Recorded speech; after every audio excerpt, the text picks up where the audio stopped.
Forcat shqiptare.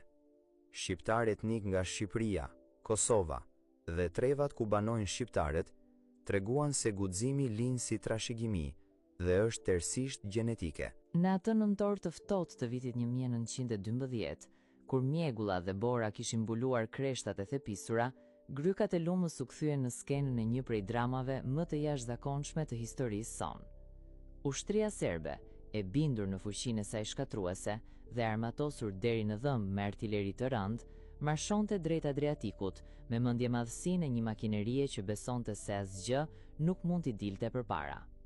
Por ata nuk kishin llogaritur shpirtin e një populli që lirinë e kishte më të shtrenjtë se jetën. Ajo që pasojnë ato gryka të ngushta ishte një përmbysje totale, një goditje aq e rëndë sa që u regjistrua me tmerr në analet ushtarake të armikut me emrin në rrëqethës Katastrofa e lumës. Sipas dokumenteve historike, humbjet e forcave pushtuese serbe llogariten në mijëra të vrarë, të plagosur dhe të zënë robër brenda pak ditëve luftimesh intensive. Batalionet të tëra të armatës së tretë serbe u shuan pothuajse plotësisht nëpër ato humnera, ku taktikat e tyre moderne ushtarake u thërmuan përballë një terreni armiqësor. Në shënimet e kohës dhe në shkrimet e vetë social-demokratit serb Dimitrije Tucović, ato male mbetën të gdhendura në kujtesë si një varrezë e hapur, një vend makthi ku klithmat e ushtarëve të bllokuar në fund të kanjonit dëshmonin dështimin e plot të një mbeshjeje pushtuese. Nga ana tjetër, vendosmëria e shqiptarëve ka përceu çdo kufi të mundësisë njerëzore, pa pasur një ushtri të rregullt, pa uniforma e pa topa.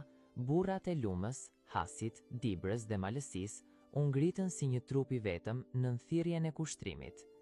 Ishte një skenë që të rrëqethe dhe sot, prindër e bij të rreshtuar krah për krah nëpër shkëmbinj, me pushkët e vjetra që nxirrnin tym e me krahët që shtynin shkëmbinj gjigant drejt humnerës. Çdo lumjan u kthye në një mburoj të gjallë për atë dheun. Ata nuk llogaritën as të ftohtin, as urinë dhe as municionet. Secili prej tyre kishte vendosur se më mirë të mbulohej nga dheu i atyre maleve se sa t'i shihte ato në çizmen e huaj.